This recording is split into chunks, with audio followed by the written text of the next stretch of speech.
Welcome to the Deep Dive. We're here to unpack complex stuff and, well, give you a clear path forward. And today we're tackling something pretty universal. You know, that feeling when you're learning something new. Could be coding, could be, I don't know, Spanish, maybe a new sport. Or even just a new role at work. Exactly. And you start out all fired up, right? Making progress. But then you hit that wall. Progress just grinds to a halt. And that little voice starts whispering, Maybe I just don't have the talent for this. Yeah, that's the killer moment, isn't it? That's where so many people, maybe 90% should stop. But here's the thing we found digging through the research. Usually, it's not about talent. Not really. It's a strategy problem. It's almost always a strategy problem. Mastery, especially getting there fast, it goes down to your method, the how. Okay, so that's our mission for this deep dive then. We've looked at the science, the expert techniques, and we've pulled out, 10 key strategies? 10 powerful ones, yeah. Backed by research, things that genuinely separate the fast learners from, well, everyone else. The idea being, if you learn how to learn effectively, you can pretty much tackle any skill you want. Exactly. We're going beyond just practice more or stay motivated. We're getting into the nuts and bolts, the actual mechanics of learning faster and making it stick. So, where do we start? The foundation. Let's start right at the source. How your brain actually physically builds a new skill. Okay, strategy 1. Understanding that learning isn't just floating ideas, it's physical. It's happening inside your head. Absolutely. Think of your brain as this incredibly complex living network, like a huge city grid.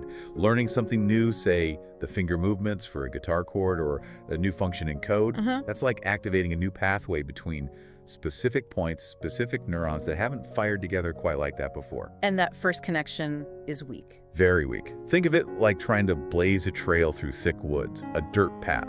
It's slow, clumsy, takes a lot of conscious effort, you make mistakes. Right, the dirt path analogy. I like that. So practice is about turning that dirt path into a highway, a paved, multi-lane highway. Yeah. The more you use that pathway correctly, the stronger the connection gets.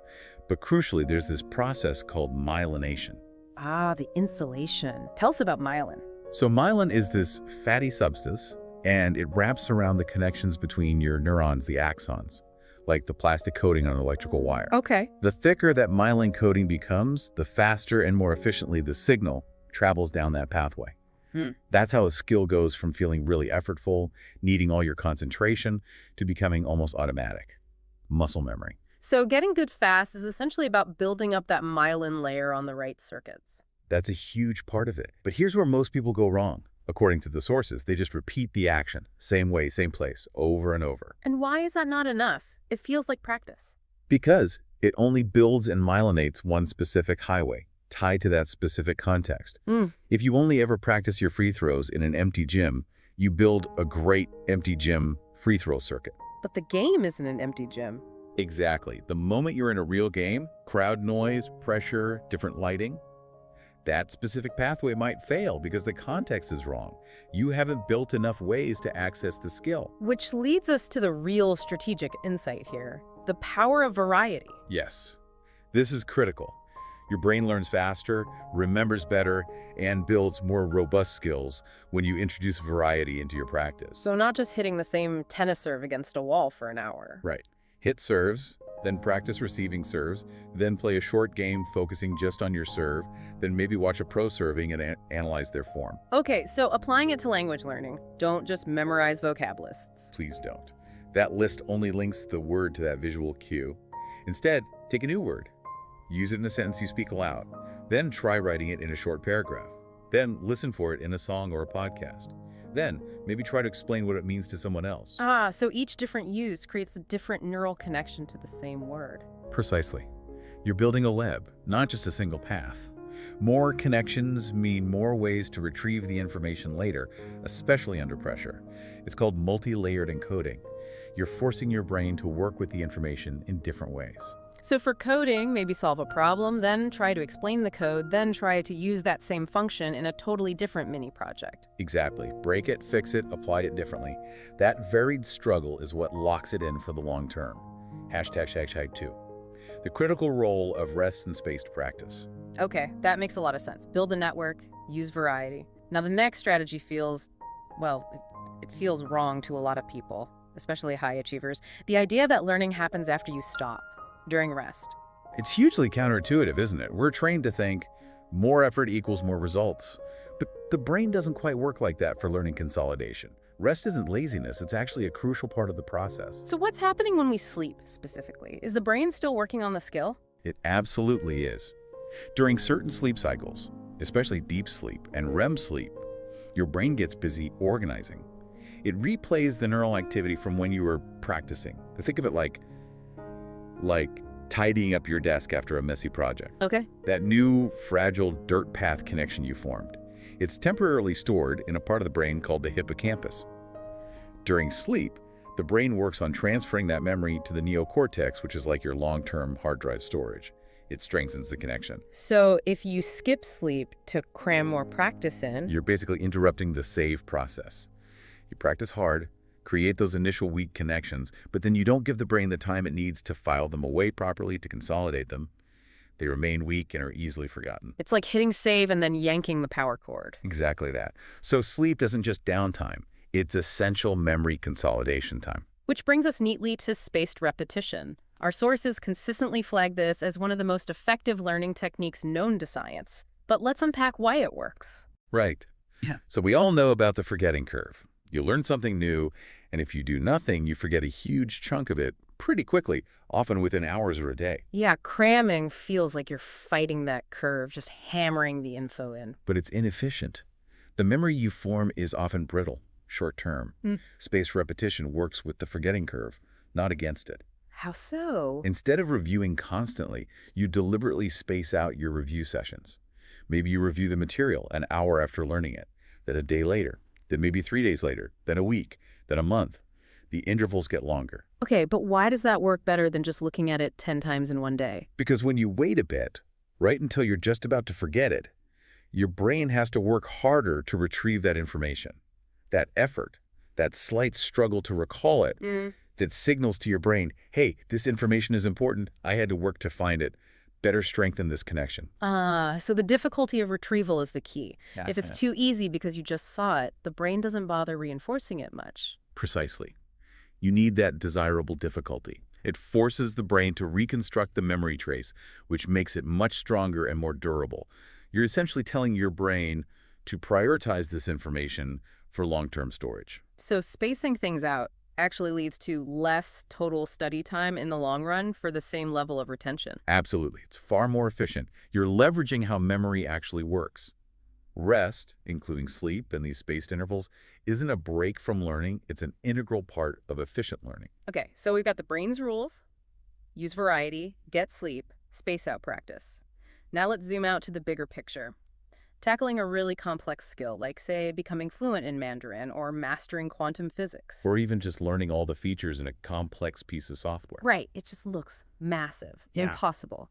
And that feeling of overwhelm is a huge killer of motivation, isn't it? It's probably the #1 reason people give up after the initial excitement wears off. They see the mountain, not the first step. #3. Breaking down the skill, conquering overwhelm. So strategy 3 is all about fighting that overwhelm. How? By realizing that no skill, no matter how complex it looks, is actually a single thing. Every big skill is made up of smaller, more manageable sub-skills. You have to break it down, deconstruct it. Okay, let's make that concrete. The example of learning guitar. Playing guitar is way too big. What are the sub-skills? Well, you've got basic chord shapes, right? Then maybe transitioning smoothly between those chords, then basic strumming patterns, then figure picking, then reading tablature or sheet music, then maybe scales, then music theory. See, lots of smaller pieces. But the idea is don't try to learn all of that at once. Absolutely not. You'd isolate one thing, maybe just focus for a week on getting the C, G, and D chords clean. Nothing else. Just those 3 chords until your fingers can find them without thinking. Nail that one sub-skill. Nail it. Get it myelinated. Then, okay, next week, focus only on transitioning smoothly between C, G, and D. Once that's solid, maybe introduce a simple strumming pattern, piece by piece. The photography example from the sources was good too. Aperture, shutter speed, ISO composition, lighting, posing, editing. It's a lot. Way too much to learn simultaneously. So you pick one. Maybe spend a whole week just playing with aperture, understanding depth of field. Shoot everything with shallow depth of field and deep depth of field. Just focus on that. Ignore the other stuff for now. For now, yes. Yeah. Once you feel you've got a handle on aperture, then maybe you dedicate the next week purely to understanding the rule of thirds in composition. You build layer by layer. And this connects to motivation, right? There's a dopamine thing happening. Yes, this is critical. When the goal is huge, learn photography. Progress feels slow, maybe invisible.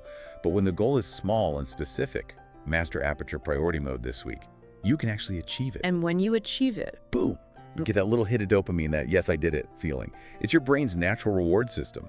That little win fuels your motivation to tackle the next small sub-skill. It creates a positive feedback loop. So breaking it down isn't just about making it less scary, it's about engineering your own motivation by creating achievable wins. Exactly. Progress becomes visible, measurable. Confidence builds naturally. You're no longer facing an impossible mountain. You're just taking the next logical step. Okay, so we've broken the skill into smaller pieces, but which pieces do we tackle first? There might still be dozens of sub-skills. Do they all matter equally? Ah, great question. And the answer is almost always no. This brings us to strategy 4, applying the Pareto principle, often called the 80-20 rule. Right, the idea that roughly 80% of your results come from only 20% of your efforts or inputs. Exactly. And this applies powerfully to learning. Fast learners are ruthless about identifying that critical 20%, the core components or sub-skills that will give them the biggest bang for their buck, the most functional competence, quickly. But how do you know what the 20% is when you're a beginner? You don't know the field yet. That's the challenge.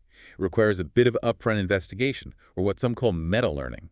You need to look for patterns. What are the absolute fundamentals that everything else builds upon? So like observing experts, talking to people who are already skilled. Yes, or analyzing the structure of the skill. If it's a language, linguists have done the work for you. They've analyzed frequency lists. Okay, let's use that language example. There are hundreds of thousands of words. What's the 20%? It turns out that in most languages, the most frequent 1,000 words or so account for something like 80% of typical daily conversation and written text. Wow, only 1,000 words for 80% comprehension. Roughly, yes. So the 80-20 strategy says, focus relentlessly on mastering those core 1,000 words first. Don't get distracted trying to learn obscure vocabulary you'll rarely use. Get functional quickly with the high-frequency stuff. That makes sense. Get the core grammar and the most common words down, and you can actually start communicating. Right. You won't be discussing philosophy maybe, but you can navigate daily life. And that early success fuels more learning. What about a technical skill like coding? How does 80-20 apply there? It might mean focusing on the fundamental programming constructs, first loops, variables, conditional statements, basic data structures. These are used in almost every program. Instead of diving into really complex algorithms or obscure library functions right away. Oh, exactly.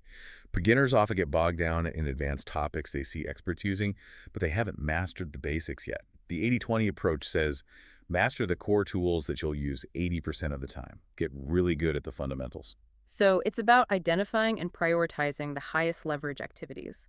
Don't try to learn everything, learn the right things first. Precisely. Master the foundations. That gives you the scaffolding to add the less frequent, more specialized knowledge later, much more easily. It's strategic laziness in a way. Yeah. Maximum results from minimum essential effort. All right, strategy set. We've broken it down. We're focusing on the critical 20%. Now let's talk about the actual doing, the practice itself. Because just knowing what to practice isn't enough, right? Not at all. How you practice matters immensely. And this leads us to strategy 5, which tackles a huge trap many learners fall into. Passive learning. #tag 5. Active learning triggers memory. Passive learning, like just reading a book about the skill or watching YouTube tutorials. Exactly. Or listening to a lecture, or even this deep dive right now if you're only listening. It feels productive. You're taking in information. But information intake is not skill acquisition. Why not? It feels like I'm learning. Because your brain isn't being forced to do anything with the information. You're not retrieving it, applying it, struggling with it. Remember those neural pathways? Passive learning barely tickles them. Active learning forces them to fire, strengthens them, myelinates them. So active learning is about output, doing something. Yes, it's about immediately turning knowledge into action. It's the struggle, the application, that triggers deep memory formation. Okay, so let's make this practical. If someone's listening to us right now, what's an active step they could take? Well, the simplest form is retrieval practice. When we finish explaining a strategy, pause the audio. Try to summarize the key point out loud. in your own words, or jot down the main idea. If you can't do it easily, you haven't really absorbed it yet. That forces you to process it, not just recognize it. Exactly. Or if you're learning something more hands-on, say you watch a 5-minute tutorial on how to play a specific riff on the guitar. Don't just watch the next video. No. Pause. Pick up the guitar. Try to play that riff from memory. Yeah. You'll probably fail. That's good. The struggle is the learning. Then, okay, maybe rewatch just the tricky part of the video, then immediately try again. The mantra is don't just watch, don't just read, apply. That's it. Force yourself into action immediately after learning the theory. That's how you bridge the gap between knowing about something and actually being able to do it. #6. Practice in short, focused sessions. Okay, so we need to be active, not passive. But what about the duration and quality of that active practice? Strategy 6 tackles the idea of marathon practice sessions. Right. Many people think, I've got Saturday free, I'm going to practice coding for 6 hours straight. Sounds dedicated. It sounds dedicated, but it's usually incredibly inefficient. Yeah. Our ability to maintain deep focus, that high-quality attention needed for real learning, is limited. After an hour or two, maybe even less, your focus degrades significantly. You hit diminishing returns. Massive diminishing returns. You might still be going through the motions, but your brain isn't encoding the information effectively anymore. You're practicing fatigue as much as the skill. The science is clear. The brain learns best in shorter, highly focused bursts. This is where techniques like the Pomodoro technique come in, right? Exactly. Pomodoro is a fantastic framework for this. It's simple. You set a timer for, say, 25 minutes, and you dedicate that time to one single task with absolute undiluted focus. No distractions. Zero distractions. Phone off or in another room, notifications silenced, close unnecessary tabs, just you and the task for 25 minutes.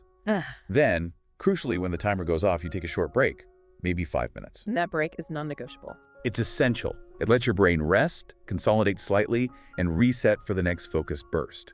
Trying to just power through for hours leads to burnout and poor retention. These short cycles keep your energy and focus high. It respects the brain's natural attention span. Precisely. And it combats the myth of multitasking. We need to be really clear here. Multitasking during learning is disastrous. You mean checking emails while trying to practice code? Yeah. Or having social media open? Yes. Your brain cannot truly focus deeply on two demanding tasks at once.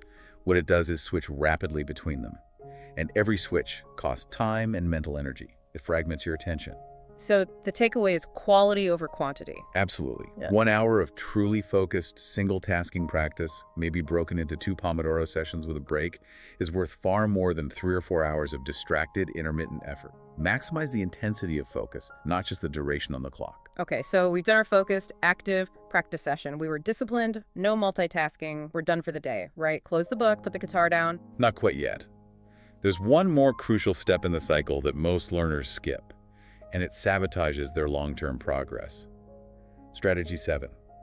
Embrace the power of reflection. Reflection? You mean just thinking about what I did? Yes, but in a structured way. Look, Yeah. Practice generates experience, raw data. But experience alone doesn't automatically translate into learning or improvement. Reflection is the process of analyzing that data to extract insights and guide future practice. So without reflection, you might just be repeating the same mistakes or inefficient methods over and over. Exactly. You're practicing, maybe even consistently, but you're not practicing smarter. You're not learning from your own performance. So what does good reflection look like? What should you be asking yourself right after a practice session? It doesn't need to be complicated. 3 key questions work really well. First, what went well? What did I understand or execute correctly? Acknowledge the successes. Okay, builds a bit of confidence too. Definitely. Second, what was difficult? Where did I get stuck or confused? What mistakes did I keep making? Be honest about the struggles. Find the friction points. Right. And third, and this is the most important one, based on that, what specific thing can I try differently next time? What's one adjustment I can make to my technique or approach? Ah, so it's not just identifying problems, it's formulating a hypothesis for improvement. Precisely. That third question turns reflection from passive review into active problem solving for the next session. It closes the learning loop. And our sources suggested keeping a log or journal for this. Highly recommended. Yeah. Doesn't have to be elaborate, just a few bullet points after each session. What you worked on, what worked, what didn't, what you'll try next. Over time, this journal becomes an incredibly valuable tool. How so? You start seeing patterns. I always struggle with this type of problem, or, okay, I seem to learn best when I do this specific thing first. It helps you understand your own unique learning process and optimize your strategy. It's like becoming the scientist of your own learning, running experiments, tracking data, refining the method. That's a perfect way to put it. Reflection makes your practice intentional and iterative, not just repetitive. Hashtag tag tag 8. Teach what you learn. The ultimate test. Okay, reflection helps us consolidate internally. What about really pressure testing our understanding? This brings us to strategy 8. Teach what you learn. This is such a powerful technique, often considered the ultimate way to solidify your own knowledge. Why does teaching work so well for the teacher? Because the act of explaining something complex to someone else forces your brain to do several things. First, you have to organize the information logically. You can't just jump around like your thoughts might. You need a clear structure. Right, you need a narrative. Second, it immediately reveals gaps in your own understanding. You start explaining and suddenly realize, uh-oh, I'm not actually sure why those two steps connect, or I can't quite articulate the difference between X and Y. It's like an instant diagnostic tool for your own knowledge. Absolutely. And third, it forces you to simplify. You have to find analogies, use clear language, get to the core concepts. You can't hide behind jargon when you're teaching a beginner. There's that famous quote, often attributed to Einstein or Feynman. If you can't explain it simply, you don't understand it well enough. Yeah. That really captures it.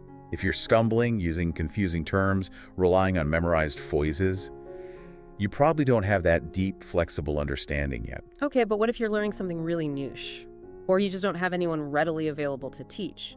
Can you still use this strategy? Great point. Yes, you absolutely can. The key is the act of externalizing and structuring the explanation. You don't necessarily need a live audience. So what could you do? You could pretend, explain it out loud to an empty chair, or famously use the rubber duck debugging method from programming. Explain that. Programmers sometimes keep a rubber duck on their desk, and when they hit a tricky bug, they explain their code line by line to the duck. The act of verbalizing the logic often makes the error obvious. Huh, so you could teach your pet, or just talk to the wall. Or record yourself explaining it on your phone, then listen back.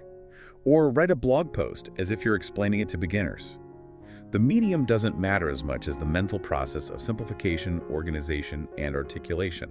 It's the ultimate comprehension check. We've covered a lot of powerful techniques, breaking skills down, 80-20, active learning, focus, reflection, teaching.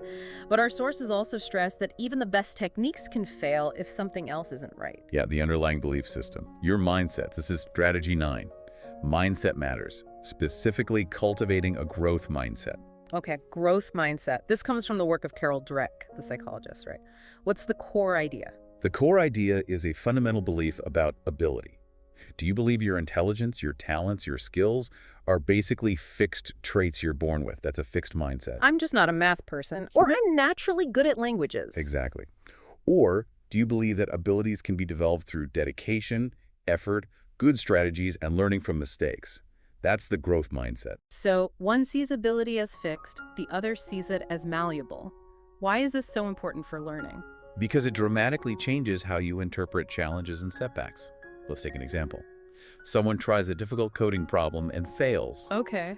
The fixed mindset internal dialogue might be, see, I knew I wasn't smart enough for this. I failed. This proves I can't do it. The reaction is often to give up, to avoid similar challenges in the future, to protect their ego. Protect the idea that maybe they were smart, but this task was just too hard. Right. Now, the growth mindset reaction to the same failure is different. The dialogue might be, okay, that approach didn't work. That was tough. What did I miss? What strategy could I try next time? I haven't figured this out yet. That word yet. It's small but powerful. It's transformative. It implies that failure is temporary, not a permanent state. It frames the difficulty as a signal to increase effort, try new strategies, seek help, engage more deeply with the problem. And Dweck's research shows this actually changes brain activity. It does. Studies show that when people with a growth mindset encounter errors, their brains show more activity associated with learning and correction. They pay more attention to mistakes as opportunities to learn. The fixed mindset brain tends to tune out after failure. Wow. So the belief itself shapes the neurological response to challenges. Absolutely. So the practical step here is to become aware of your own internal dialogue. When you struggle, what story do you tell yourself? Catch those fixed mindset thoughts, I'm terrible at this, and consciously reframe them. Reframe failure not as a verdict, but as feedback. Exactly. It's just data. I didn't fail, I just found a way that doesn't work yet. Embrace the struggle. The effort is the process of getting smarter, of building those neural pathways.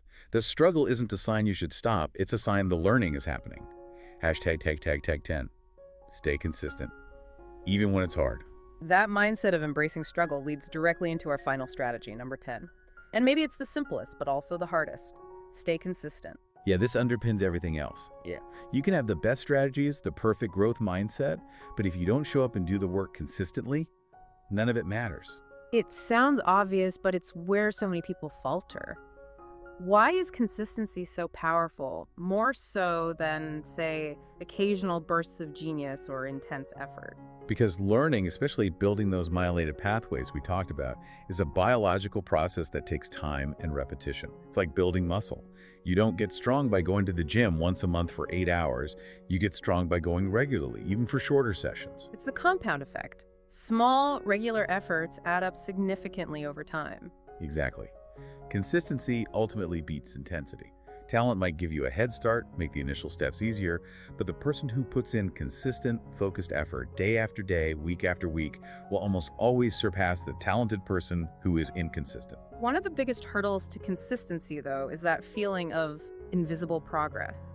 You practice every day for a week, 2 weeks, and you feel like you're not getting any better. That's a really tough phase. You have to trust the process. The changes are happening at the neural level, even if they aren't obvious in your performance yet. Myelin is thickening, connections are strengthening, but it might take time for those changes to translate into noticeable improvements. So you need faith in the method during those plateaus. You need faith and you need systems. Don't rely on motivation, it comes and goes. Rely on habit. Make practice a non-negotiable part of your routine, even if it's short. What about when life gets crazy? Busy job, family demands. How do you stay consistent then? You aim for minimum viable practice.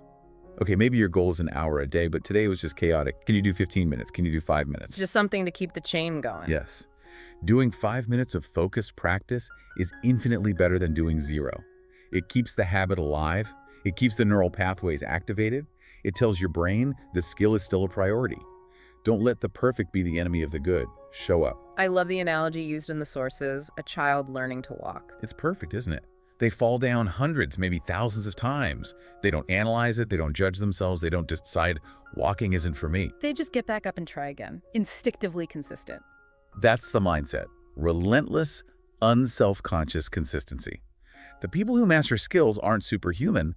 They're just the ones who kept showing up, especially on the days they didn't feel like it. They kept getting back up. Hashtag tag out or outro. Wow. Okay, that's a comprehensive roadmap. 10 strategies grounded in how we actually learn.